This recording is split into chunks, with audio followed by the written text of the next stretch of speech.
New Thought Society. Education is the most powerful weapon which you can use to change the world. Nelson Mandela.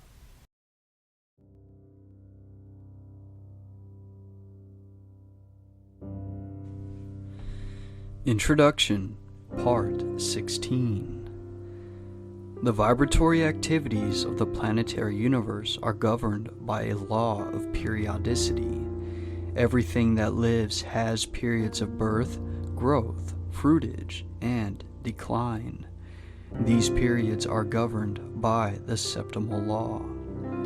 The law of sevens governs the days of the week, the phases of the moon, the harmonies of sound, light, heat, electricity, magnetism, atomic structure. It governs the life of individuals and of nations, and it dominates the activities of the commercial world. Life is growth, and growth is change. Each 7-year period takes us into a new cycle. The first 7 years is a period of infancy. The next 7, the period of childhood, representing the beginning of individual responsibility. The next 7 represents the period of adolescence. The 4th period marks the attainment of full growth. The 5th period is the constructive period, when men begin to acquire property, possessions, a home, and family. The next, from 35 to 42, is a period of reactions and changes, and this in turn is followed by a period of reconstruction, adjustment, and recuperation, so as to be ready for a new cycle of sevens, beginning with the 50th year. Those familiar with these cycles will not be disturbed when things seem to go wrong, but can apply the principles outlined in these lessons with the full assurance that a higher law will invariably control all other laws, and that, through an understanding and conscious operation of spiritual laws, we can convert every seeming difficulty into a blessing. Wealth is a product of labor. Capital is an effect, not a cause. A servant, not a master.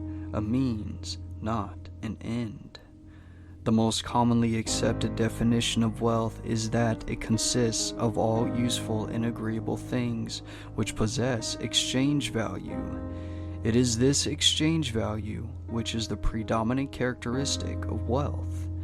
When we consider the small addition made by wealth to the happiness of the possessor, we find that the true value consists not in its utility, but in its exchange. This exchange value makes it a medium for the securing of things of real value, whereby our ideals may be realized. Wealth should then never be desired as an end, but simply as a means of accomplishing an end. Success is contingent upon a higher ideal than the mere accumulation of riches, and he who aspires to such success must formulate an ideal for which he is willing to strive. With such an ideal in mind, the ways and means can and will be provided, but the mistake must not be made of substituting the means for the end. There must be a definite, fixed purpose and ideal. Prentice Mulford said, quote, "The man of success is the man possessed of the greatest spiritual understanding, and every great fortune comes of superior and truly spiritual power." End quote. Unfortunately, there are those who fail to recognize this power. They forget that Andrew Carnegie's mother had to help support the family when they came to America, that Harriman's father was a poor clergyman with a salary of only $200 a year, that Sir Thomas Lipton started with only 25 cents. These men had no other power to depend upon, but it did not fail them. The power to create depends entirely upon spiritual power. There are 3 steps: idealization, visualization, and materialization. Every captain of industry depends upon this power exclusively. In an article in Everybody's Magazine, Henry M. Flagler, the Standard Oil multimillionaire, admitted that the secret of his success was his power to see a thing in its completeness. The following conversation with the reporter shows his power of idealization, concentration, and visualization, all spiritual powers. Quote, "Did you actually vision to yourself the whole thing? I mean, did you, or could you, really close your eyes and see the tracks, and the trains running, and hear the whistles blowing? Did you go as far as that?" End quote. Quote, "Yes," end quote. Quote, "How clearly?" End quote. Quote, "Very clearly." End quote. Here we have a vision of the law. We see cause and effect. We see that thought necessarily precedes and determines action. If we are wise, we shall come into a realization of the tremendous fact that no arbitrary condition can exist for a moment, and that human experience is the result of an orderly and harmonious sequence. The successful businessman is more often than not an idealist and is ever striving for higher and higher standards. The subtle forces of thought, as they crystallize in our daily moods, are what constitute life. Thought is the plastic material with which we build images of our growing conception of life. Use determines its existence. As in all other things, our ability to recognize it and use it properly is the necessary condition for attainment. Premature wealth is but the forerunner of humiliation and disaster, because we cannot permanently retain anything which we do not merit or which we have not earned. The conditions with which we meet in the world without correspond to the conditions which we find in the world within. This is brought about by the law of attraction. How then shall we determine what is to enter into the world within? Whatever enters the mind through the senses or the objective mind will impress the mind and result in a mental image, which will become a pattern for the creative energies. These experiences are largely the result of environment, chance, past thinking, and other forms of negative thought, and must be subjected to careful analysis before being entertained.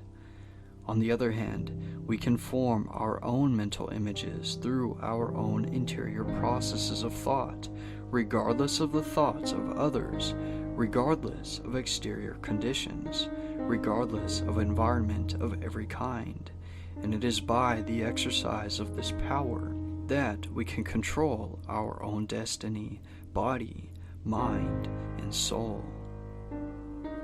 It is by the exercise of this power that we take our fate out of the hands of chance and consciously make for ourselves the experiences which we desire, because when we consciously realize a condition, that condition will eventually manifest in our lives. It is therefore evident that in the last analysis, thinking is the one great cause of life. Therefore, to control thought is to control circumstances, conditions, environment, and destiny. How then are we to control thought? What is the process? To think is to create a thought, but the result of the thought will depend upon its form, its quality, and its vitality. The form will depend upon the mental images from which it emanates. This will depend upon the depth of the impression, the predominance of the idea, the clarity of the vision, the boldness of the image. The quality depends upon its substance, and this depends upon the material of which the mind is composed. If this material has been woven from thoughts of vigor, strength, courage, determination, the thought will possess these qualities. And finally, the vitality depends upon the feeling with which the thought is impregnated. If the thought is constructive, it will possess vitality. It will have life. It will grow, develop, expand. It will be creative. It will attract to itself everything necessary for its complete development. If the thought is destructive, it will have within itself the germ of its own dissolution. It will die, but in the process of dying, it will bring sickness, disease, and every other form of discord. This we call evil, and when we bring it upon ourselves, some of us are disposed to attribute our difficulties to a supreme being, but this supreme being is simply mind in equilibrium. It is neither good nor bad. It simply is. Our ability to differentiate it into form is our ability to manifest good or evil. Good and evil, therefore, are not entities. They are simply words which we use to indicate the results of our actions, and these actions are in turn predetermined by the character of our thought. If our thought is constructive and harmonious, we manifest good. If it is destructive and discordant, we manifest evil. If you desire to visualize a different environment, the process is simply to hold the image in mind until your vision has been made real. Give no thought to persons, places, or things. These have no place in the absolute. The environment you desire will contain everything necessary. The right persons and the right things will come at the right time and in the right place. It is sometimes not plain how character, ability, attainment, achievement, environment, and destiny can be controlled through the power of visualization, but this is an exact scientific fact. You will readily see that what we think determines the quality of mind, and that the quality of mind in turn determines our ability and mental capacity. And you can readily understand that the improvement in our ability will naturally be followed by increase in attainment and a greater control of circumstances. It will thus be seen that natural laws work in a perfectly natural and harmonious manner. Everything seems to, quote, just happen, end quote.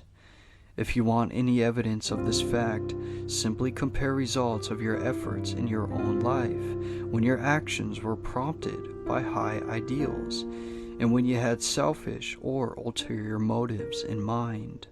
You will need no further evidence. If you wish to bring about the realization of any desire, form a mental picture of success in your mind by consciously visualizing your desire. In this way, you will be compelling success. You will be externalizing it in your life by scientific methods. We can only see what already exists in the objective world, but what we visualize already exists in the spiritual world, and this visualization is a substantial token of what will one day appear in the objective world, if we are faithful to our ideal. The reason for this is not difficult. Visualization is a form of imagination. This process of thinking forms impressions on the mind, and these impressions in turn form concepts and ideals, and they in turn are the plans from which the master architect will weave the future. The psychologists have come to the conclusion that there is but one sense, the sense of feeling, and that all other senses are but modifications of this one sense. This being true, we know why feeling is the very fountainhead of power, why the emotions so easily overcome the intellect, and why we must put feeling into our thought if we wish results. thought and feeling is the irresistible combination. Visualization must, of course, be directed by the will. We are to visualize exactly what we want. We must be careful not to let the imagination run riot. Imagination is a good servant, but a poor master, and unless it is controlled, it may easily lead us into all kinds of speculations and conclusions, which have no basis or foundation of fact whatever. Every kind of plausible opinion is liable to be accepted without any analytical examination, and the inevitable result is mental chaos. We must therefore construct only such mental images as are known to be scientifically true, subject every idea to a searching analysis, and accept nothing which is not scientifically exact. When you do this, you will attempt nothing but what you know and can carry out, and success will crown your efforts. This is what businessmen call far-sightedness. It is much the same as insight, and is one of the great secrets of success in all important undertakings. For your exercise this week, try to bring yourself to a realization of the important fact that harmony and happiness are states of consciousness, and do not depend upon the possession of things. That things are effects and come as a consequence of correct mental states, so that if we desire material possession of any kind, our chief concern should be to acquire the mental attitude which will bring about the result desired. This mental attitude is brought about by a realization of our spiritual nature and our unity with the universal mind, which is the substance of all things. This realization will bring about everything which is necessary for our complete enjoyment. This is scientific or correct thinking. When we succeed in bringing about this mental attitude, it is comparatively easy to realize our desire as an already accomplished fact. When we can do this, we shall have found the truth which makes us free from every lack or limitation of any kind. Quote, "A man might frame and let loose a star to roll in its orbit, and yet not have done so memorable a thing before God as he who lets a golden-orbed thought to roll through the generations of time." End quote. H.W. Beecher. Quote, "The greatest events of an age are its best thoughts. It is the nature of thought to find its way into action." End quote. Bovey.